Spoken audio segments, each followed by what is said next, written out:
Simbu. Shabba. What are you doing?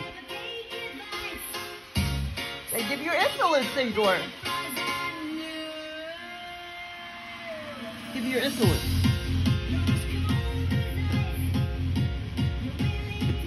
Give you your insulin, Theodore. Want to?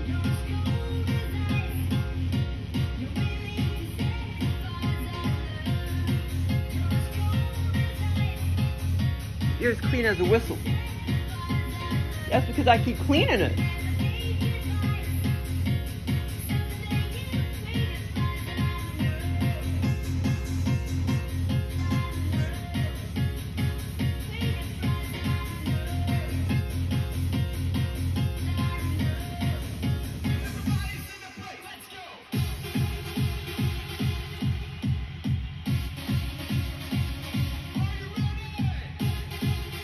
Hey, Lord. I mean, Seba.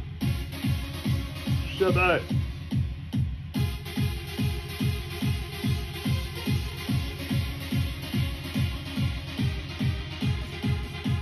Sibu. Sibi.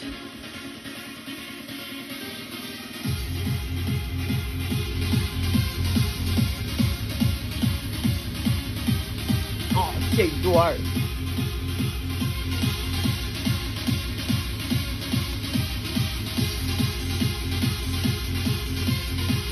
That doesn't have a number to it. It's not volume something. It's the Bible edition. Ain't that right? Okay, so, man, I had 2 good experiences this morning, man. But I only slept 4 hours, and then I couldn't get back to sleep. It took me probably 2.5 hours to get back to sleep. So I probably didn't get back to sleep till like 5. Or almost 5, and then I slept till like 7, or almost 7, and I did not feel like getting up, because like I said, it took me forever to get back to sleep. But let's see, I woke up first at midnight, I think, or 12:30, I went to bed about 10, and then I woke up at 2, and that's when I couldn't go back to sleep, and I tried to see if Truman was out there, and he wasn't out there, and then I still kept trying to go back to sleep, and then 3 a.m., I went to the door again, and then he was there waiting for me. So then I let him in. So he had been out almost, like, let's see, 14 hours. Yeah, about 14 hours. I didn't let him out today. But, let's see. Yeah, but then I started sleeping really, really, really hard when I went back to sleep. So then I had 2 good experiences. But, let's see. I did have a couple, well, I've had millions of them, but some of them I didn't even write down, so I can't remember them. But a couple days ago, I had, okay, hold on, let me think. I had one other one.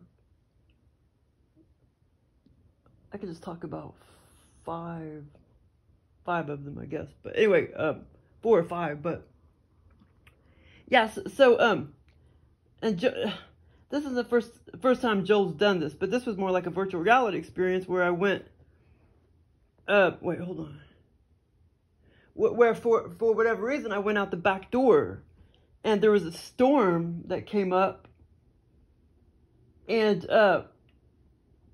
it got real, well, actually, it was, yeah, like a slight little, tornado type of thing. And I looked outside, and, well, I guess I could go over there. Yeah, but I kept saying to myself, I was like, is this a dream? I hope it's a dream. Is this a dream? Because, yeah, like the virtual reality experiences, I don't know that I'm dreaming, but a lot of times I question it, you know? Yeah, and I just kept saying, like, is this a dream? I hope this is a dream. I hope this is a dream. But it felt so real. And I knew it probably wasn't a dream. But then when I woke up, I'm like, all right, it was a dream. But yeah, so there was like a tornado storm that came up. Oh, Tora, well, why didn't you tell me you wanted out? I mean, wanted in. She normally meows, but I didn't hear her meowing.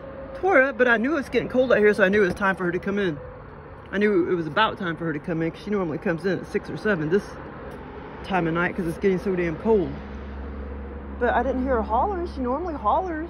Tora, you should have told me you wanted in. And see, she's been out since about wait a minute, since about 12:45. So almost, let's see, 7 hours.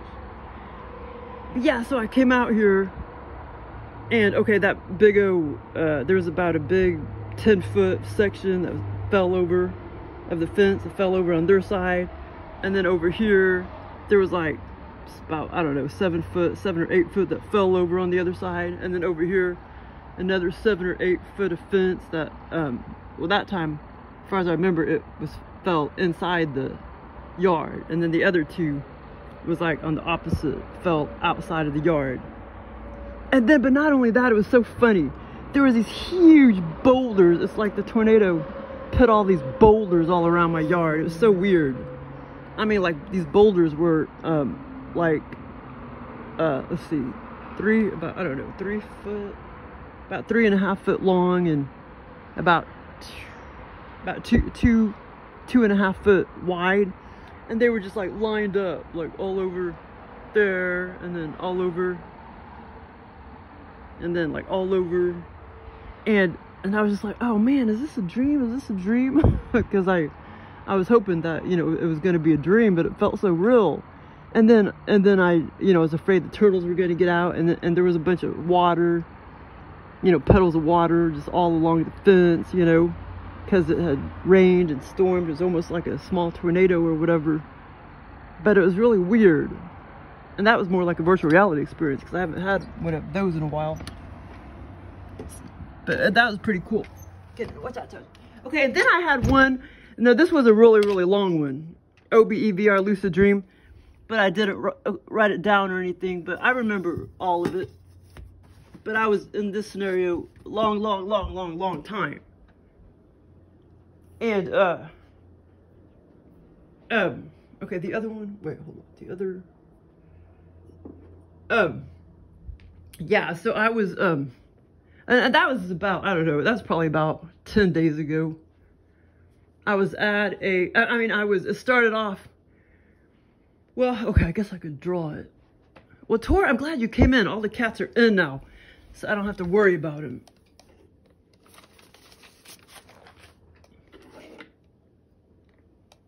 Okay, let me see. I need to see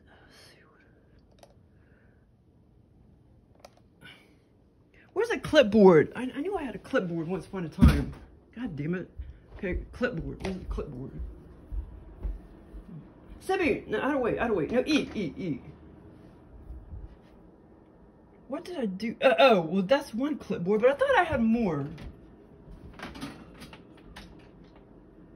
Well, I don't feel like taking all that shit off of it right now. Yeah, okay, so I was in a hospital, and, let's see, because I think I did have a hospital on the brain, too, before this experience.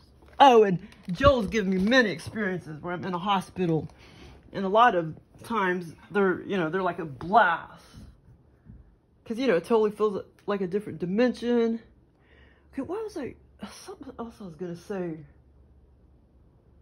Crap, I had something on the brain about one of my experiences. Let's see. Or was it the ones this morning?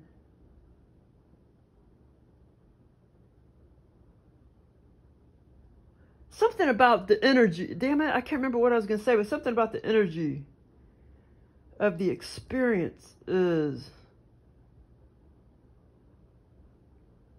And it's like I kept having that thought in my head over and over and over again, and that was like right after the experience, when I was still groggy and about to wake up or whatever. Yeah, but I can't remember exactly what I was going to say about the energy of the experience. Okay, I was in New York City. But, okay. Damn it.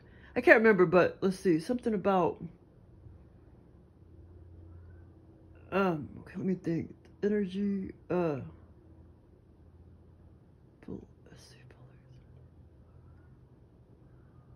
But yeah, because it kept running in my brain over and over again, that comment I was going to make about the energy. And I think it was that particular experience, you know, that New York City one. But, and it had to do with something about the transit system too, the train and the transit system. Let's see.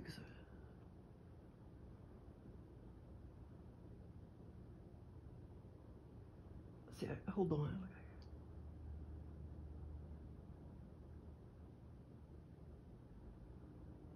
But anyway, okay, it doesn't matter. But, okay, so this one experience, I was in the hospital. I mean, it started in the hospital, and I was going to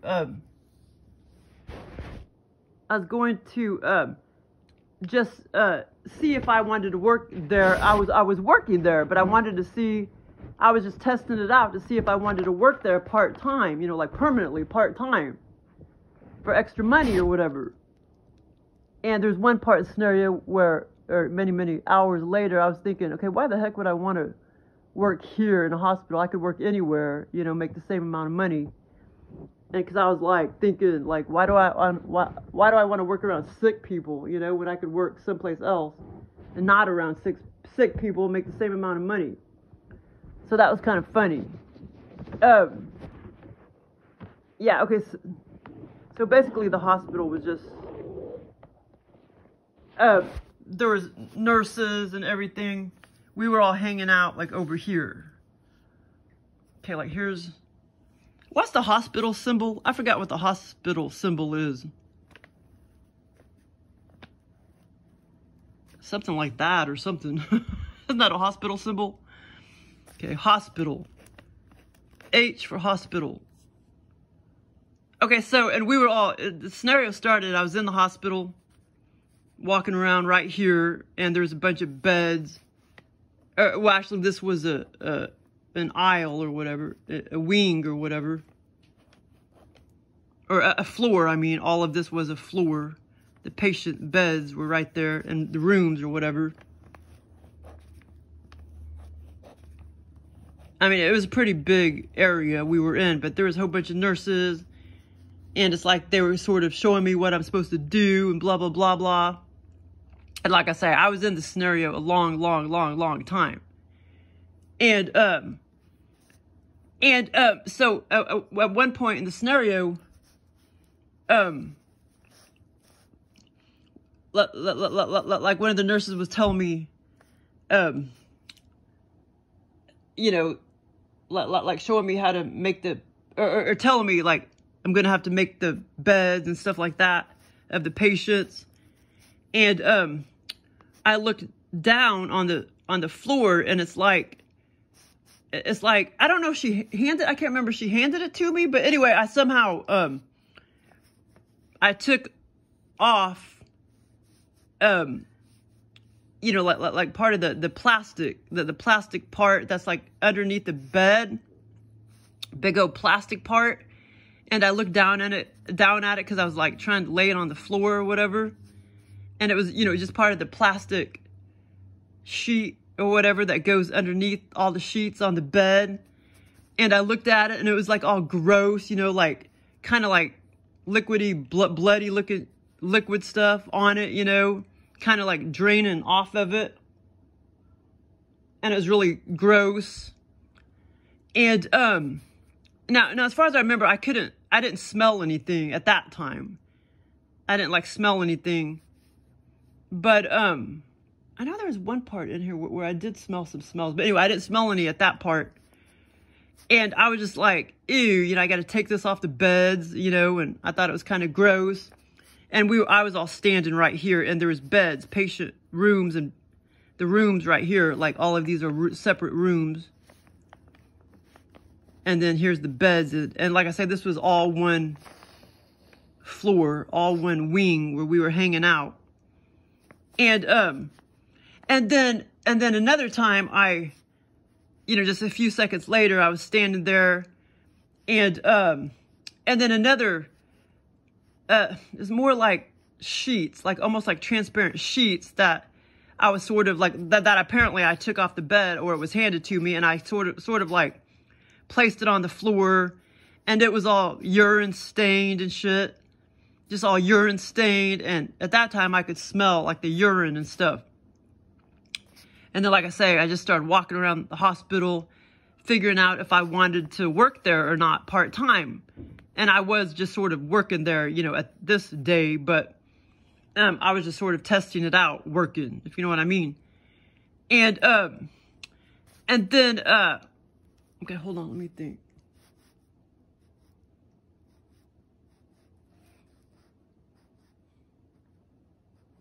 Okay, hold on, because I'm thinking about this one.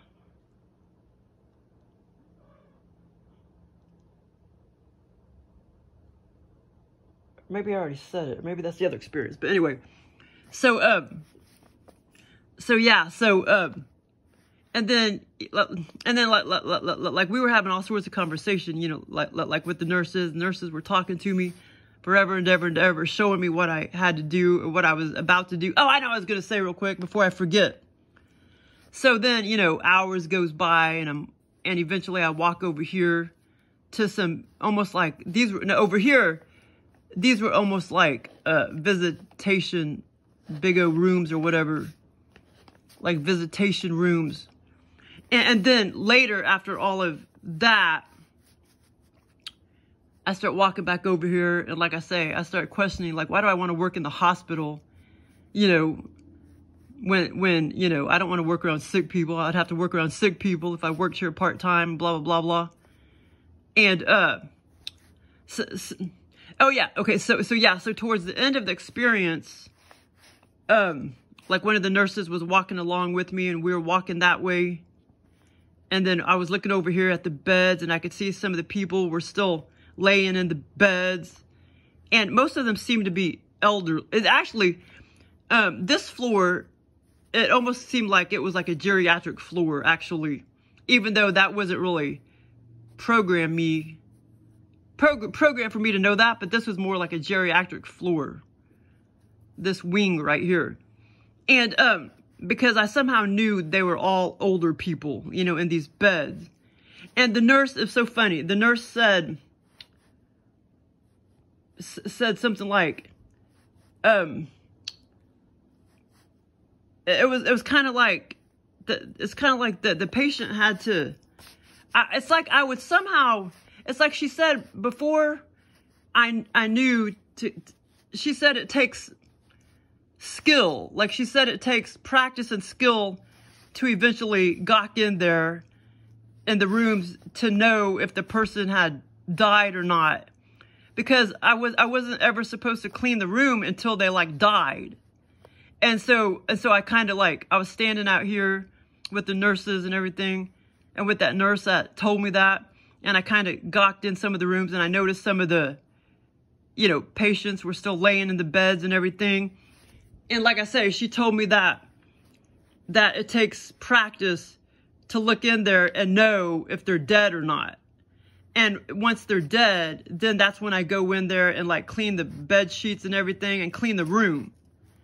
But it was kind of funny because in real life, you wouldn't wait till the patient died, you know, before you clean the room and stuff. But she acted like it took practice and it took great skill to gawk in there, to gawk in the rooms, to see if, to have intuition or whatever, to see if they're, you know, to know if they're dead or not.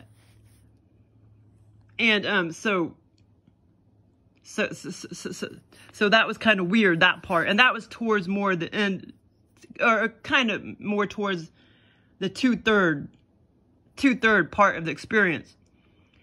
And so towards the end of the experience, I come walking over here, and there's a familiar woman with me at that time. There's a familiar woman with me, and a bunch of nurses and stuff. Okay, hold on. Oh yeah, okay, never mind. I remember. And this other woman, the familiar woman, she was also doing the same thing as me, like trying to figure out if we, you know, if she wanted to work here part-time, or if we wanted to, you know, both wanted to work here part-time. She was also doing that to figure it out if she wanted to work, you know, part-time. And one of the other duties that we had to do was like paint. And I know where Joel got that from, because I did have paint on the brain and stuff. Okay, so there were these walls, and it almost seemed like a big visitation room. So the walls right here to the right, like I was, I was standing that direction, or, I was standing in front of the wall, and I was painting these, I just kept painting these squares like this.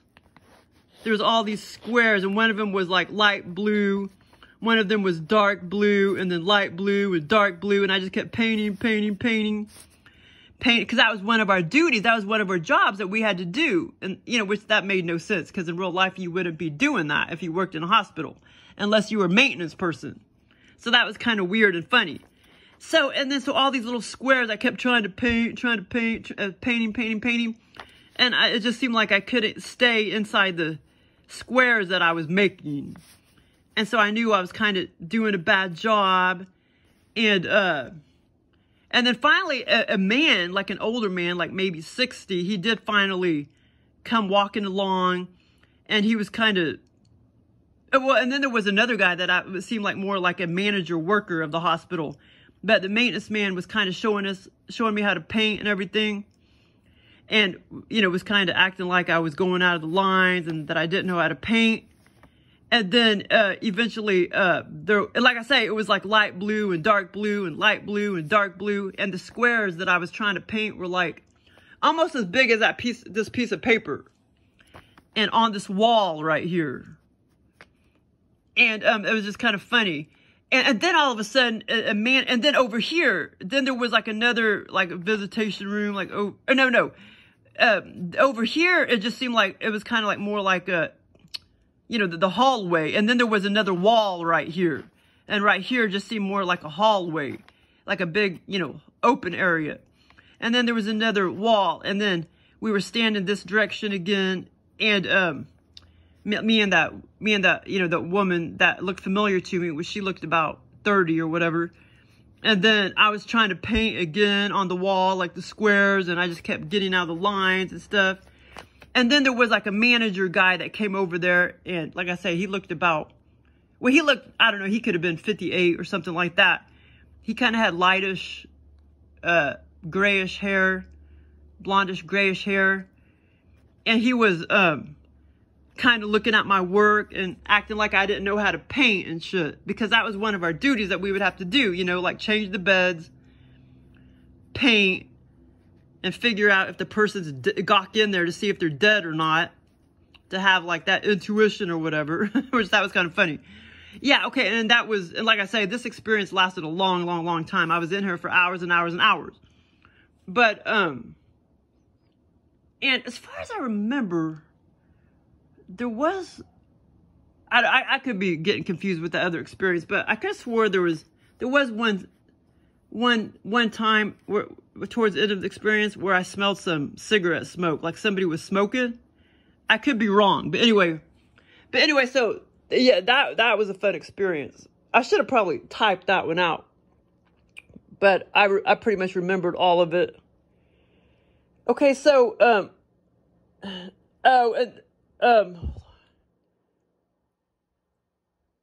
I can't remember if that was the same morning, because there was this other morning I had like 3 of them, and the first 2 I had already forgotten, but the hospital one may have been one of them. But anyway, I do remember that last one before I woke up. It was no big deal, but it was just kind of weird. It's like I was sitting there playing. It was almost kind of like tennis, but it wasn't tennis. We were outdoors, and that's not the first time I've played tennis, millions of times in my scenarios. I was out, like, I don't know, I was in this park. This was like a park, and the tennis court was way over here. And this is a park. And then Bldng was right, and I was playing tennis, but it wasn't like normal tennis. And here's me right here, and here's Bldng. Now, I don't know if he likes to play tennis in real life, and I don't know why Joe put him in my scenario. Well, maybe because I think he was speaking on TV or something close around that time. But see, I had 2 other experiences before that. But I can't remember if it was the hospital one and one other one and then the Bldng one. But anyway, It's like we were like smacking this ping pong ball with our hands back and forth over the net. We were smacking it with our hands, but we were also throwing it over the net. And he would like throw it over the net, and I would throw it over the net. And then we would smack it with our hands, and I was just kind of like thinking, wow, he has good arm. And he was thinking the same thing to me, like, man, she has good arm. And I'd be like throwing it. He'd be throwing it back. And it was just kind of fun. It was funny. But it was almost like tennis, but we were smacking a ping pong ball over the net. But it was on a tennis court. I don't know where the hell Joe got that idea from. But it was fun because I always play softball and stuff. And, you know, I always had I was always athletic, and I always had good arm and everything. And I was like throwing it, you know, just like as, you know, back then or whatever. And he had the same kind of arm, you know, throwing it real good over the net, throwing it real hard, and I was throwing it real hard. But that was kind of funny. I wasn't even going to talk about that one. But anyway, but then I had these two others before that. And, and they were much better than the third one. But see, I can't even remember them because I didn't write them down. But, okay, so, the two I had this morning, man, I'm going to, trying to figure out which one I want to talk about. And then I still have that other experience to talk about, and that one was awesome. That had probably been about 2 weeks ago now, but that was a lot of fun. But this morning, those two that I had after I finally fell asleep around 5 o'clock. Okay, hold on. I'm trying to figure out which one I should talk about first. It doesn't really matter. Okay, I'll talk about the first one first, because I'm pretty sure I remember what happened first. The first one,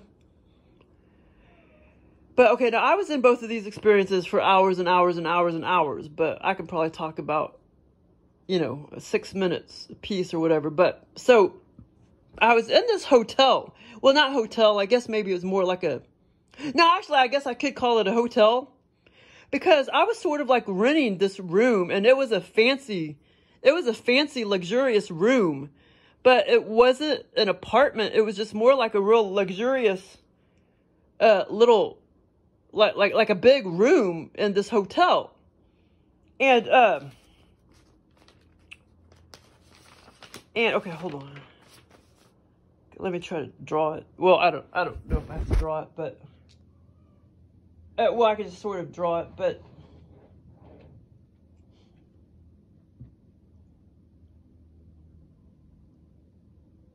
whoops, and I think I maybe already, but my luxurious room was like way over here. Okay, so anyway, I may have already, I mean, there wasn't, I didn't do a lot in the scenario, but I mean, it lasted a long time, me hanging out in this hotel with like my mom and my sister, and there's a bunch of other people with me too, and we were just all loitering and stuff and conversing and stuff, and eventually I walked back to my luxurious room, and like I say, it was very luxurious. And then eventually, you know, because I was looking around and I'm like, wow, this is so nice, you know.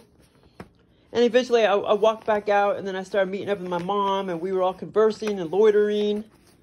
And eventually, about five guys show up in the hallway, or, you know, when we were loitering out here. And let's see, 5 guys show up. Yeah, and one of the guys, a couple of the guys actually looked familiar to me.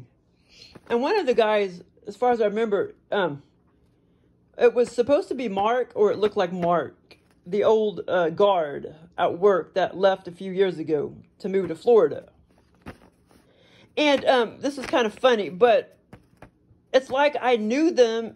I mean, it's like they were acquaintances. It's like I sort of knew them, but not real good. And like I said, there was like 5 guys, but I didn't know them like really, really good. And then all of a sudden, they went into my room.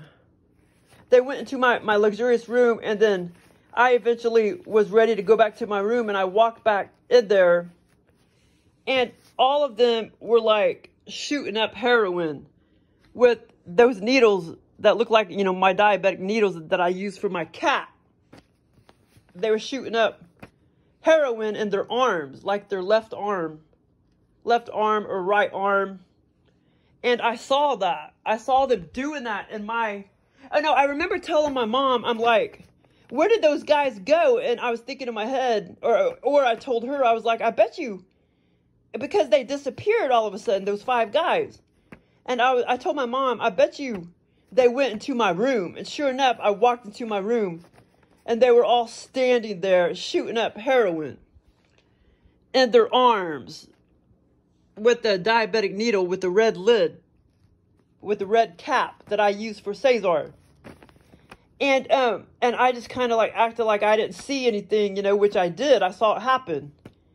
And it was supposed to be, in the scenario, that was supposed to be a really, really, really bad crime. And they were looking at me like, you know, like, we're going to kick your ass if you tell anybody. Yeah, they would give me this look after I caught them shooting up heroin in my room. They were looking at me like, I'm going to kick your ass if you tell anybody. And so I kind of started yelling at him. I started saying, I don't even know your guys' names. And I didn't even really see anything. And I was basically yelling at him and saying, I don't even know your guys' names. So how can I even narc on you? And I was yelling that back at him, saying, I don't even know your names, so I couldn't even narc on you anyway. Yeah, so that was all kind of funny.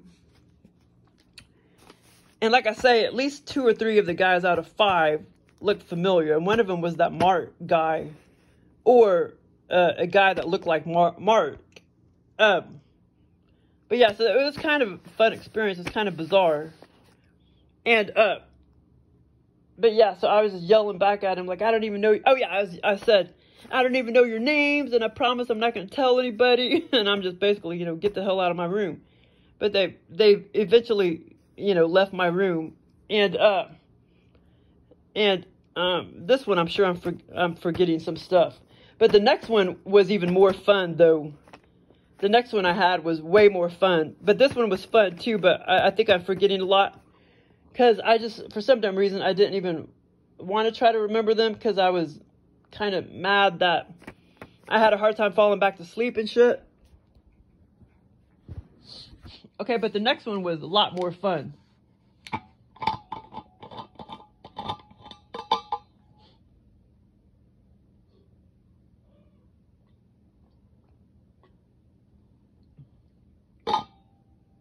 I was looking up that,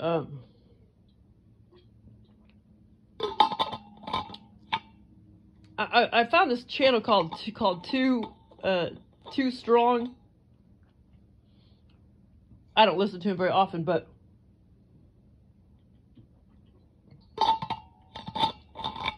they were like, I didn't even and they don't really say much. They just sit there and I don't know. They just sit there and cut the person down. You know what I mean? But ew, man, I didn't realize how gross Martha Stewart was. She's like freaking nasty, man. And yeah, you know, all these fucking people, they're organic portals.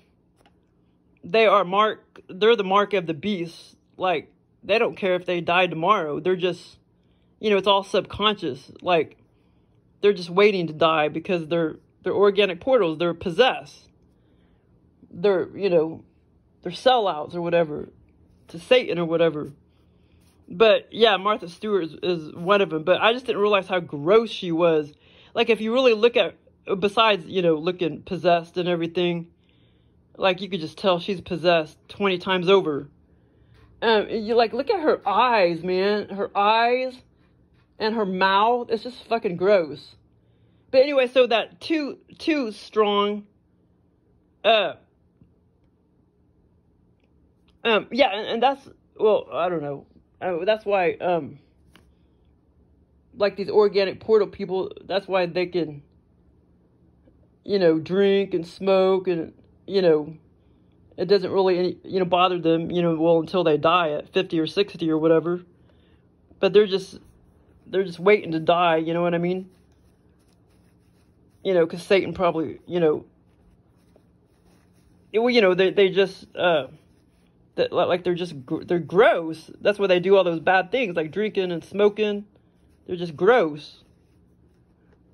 I mean, like they don't care what damage they do to their body, you know, because Satan owns them, and Satan dictates, you know, like when they're gonna die, you know, which a lot of them die young, you know, smokers and drinkers and shit. It's because they're marks of the beast. It's the organic portal people. But anyway, yeah, I never even heard of the fucking shit. But anyway, so that Two Circles was talking about, I mean, I'm not Two Circles, Too Strong was talking about, Martha Stewart and about that water, death water or death of water or something like that. I never even heard of it. I looked at it on Amazon, and, I don't think Walmart, I don't know if, Walmart sells it, but not in the store, I don't think. I never even heard of it. It's called Death Water or something like that. Satan water or death water. And I think all it is like carbonated water in a damn can. And they sit there and, you know, sell them for probably, you know, $3 a piece. People are so damn stupid if they're going to buy that. But I did look on Amazon. Amazon's selling it. And Walmart, I think, was selling it, but not in the store. But I guess, so Too Strong was, the channel Too Strong was talking about Martha Stewart and how, you know, she's a sellout to Satan, you know, and she has this really gross, I've never seen it on TV, but I don't know if it's one of those commercials they just don't really play on TV.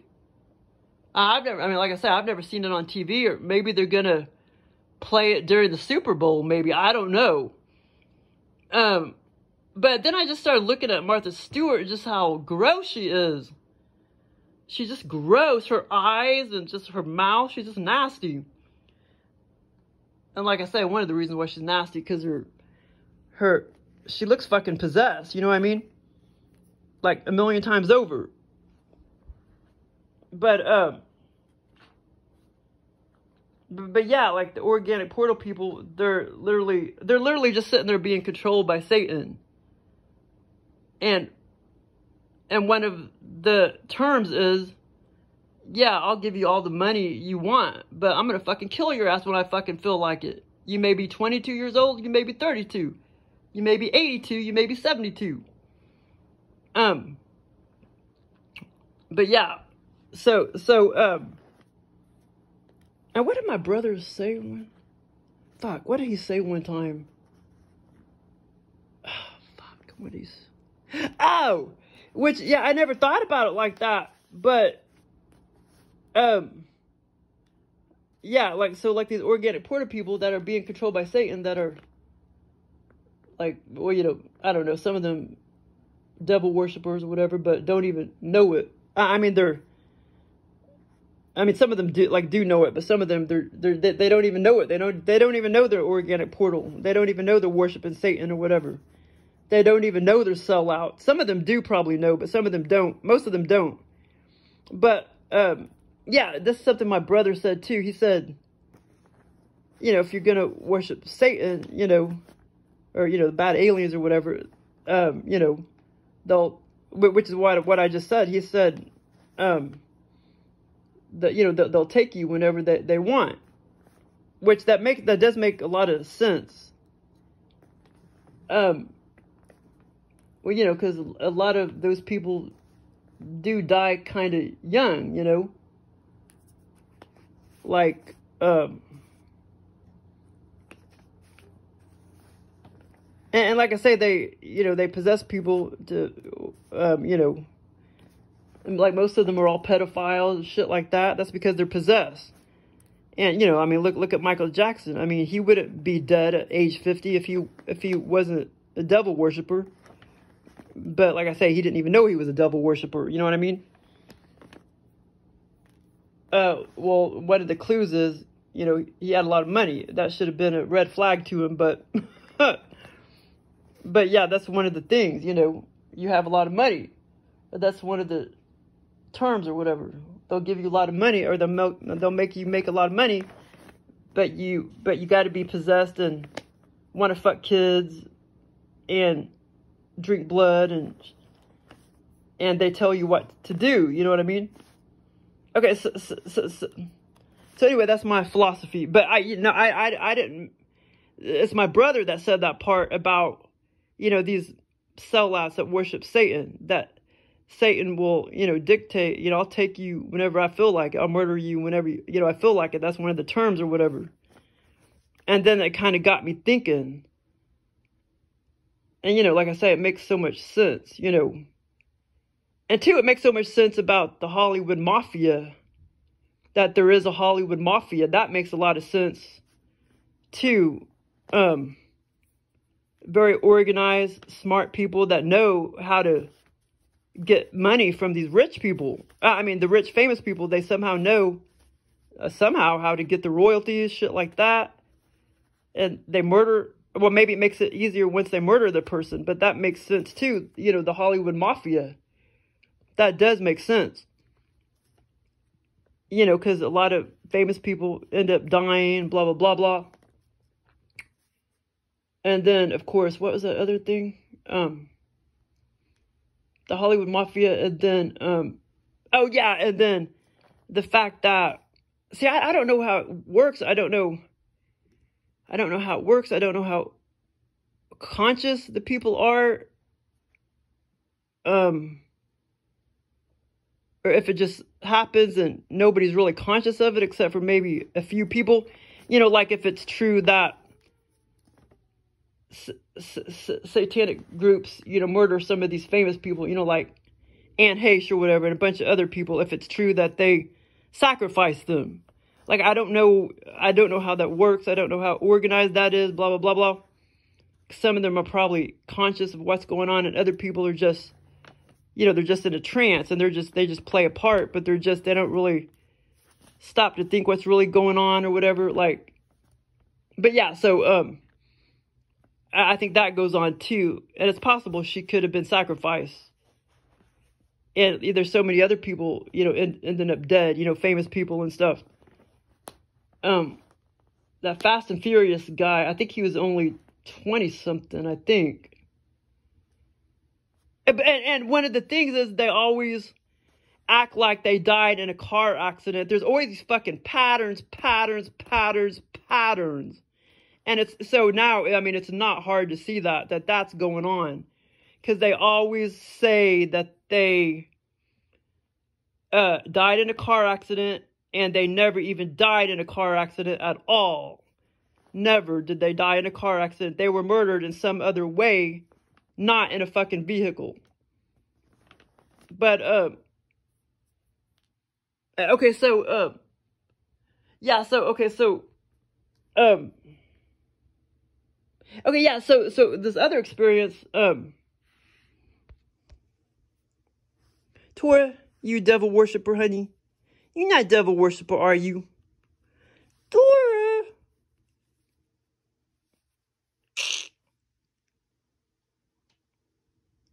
But anyway, okay, so the second experience, it's kind of weird. It was very, well, all these experiences were very vivid. But like I say, Joel, he's giving them to me, and he's giving me like shitty ones, and even though they're very vivid, they're still kind of hard to remember and everything. So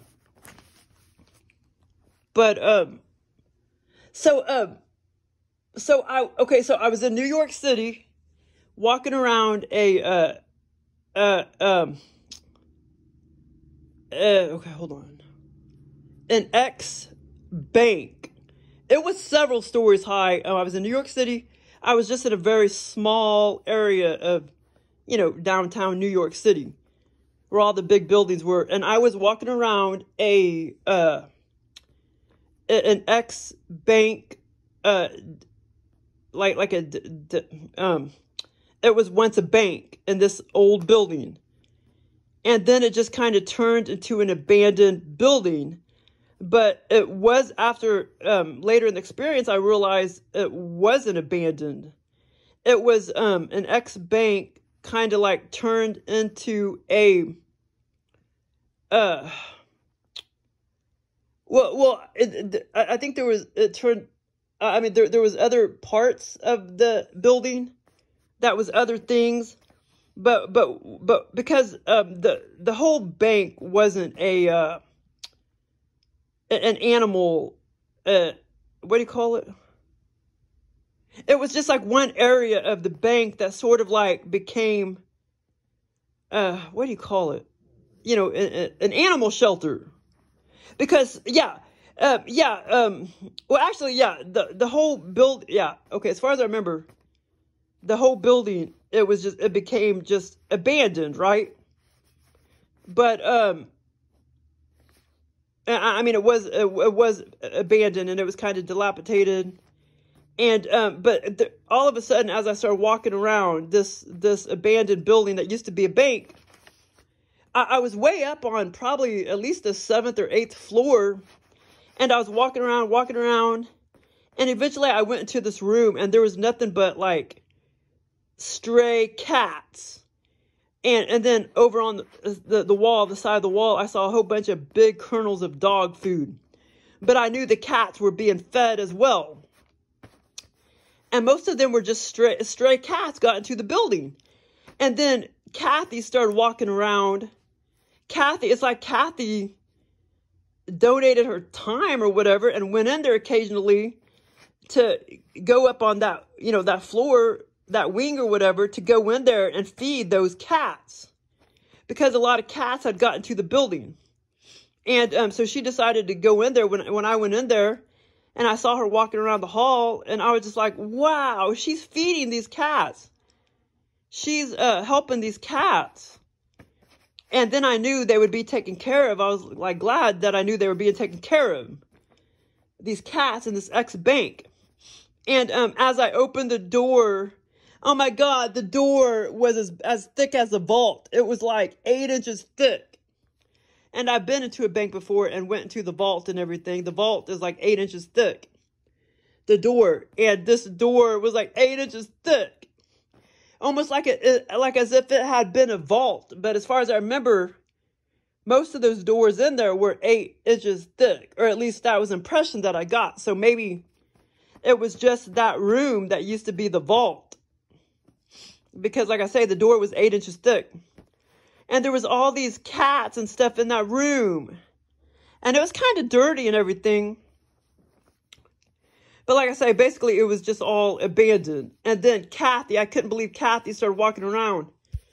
And Kathy was my old boss. And she took another job in Florida. So she's not the territory boss anymore.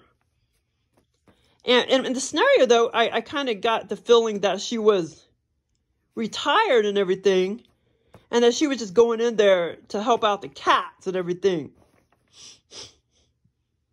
But, okay, the other fun part was that I saw my cat, Patty. And Patty had got away from me somehow and ended up in this building. And Patty, she had been away from me for about it was either 7 or 9 days.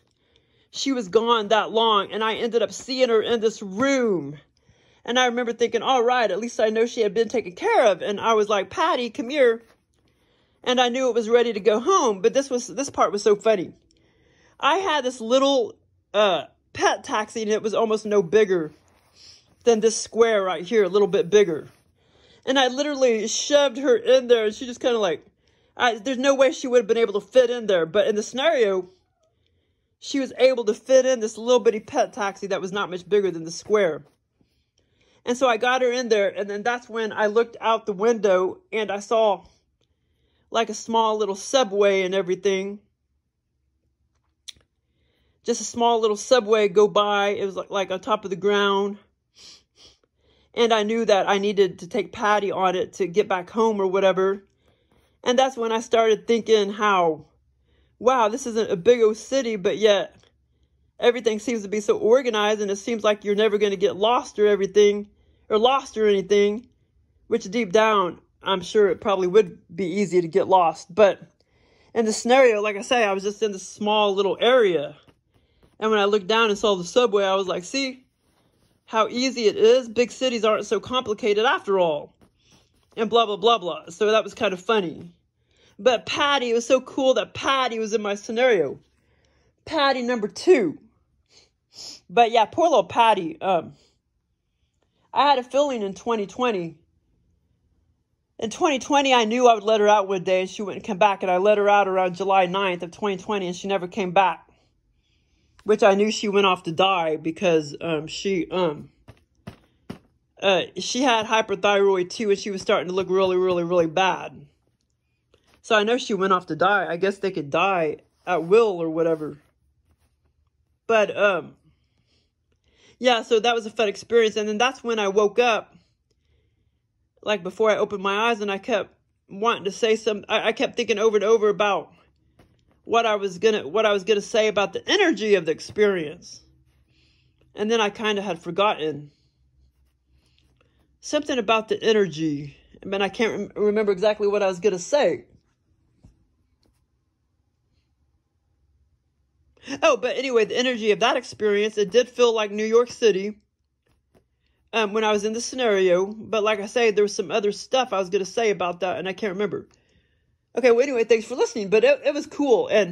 But it was funny because as I looked around that room, that vault room, I saw these big old globs of big pieces of dog kernels, and they were pretty big. And I didn't really see any cat food, but I know they were eating, cat food and everything down on the ground and stuff, but I saw more dog food than anything. Hold on, and I know I'm forgetting some of the dogs that I saw, some of the smaller dogs. But anyway, they were fun experiences. But anyway, thanks for listening. Okay, bye, Dora.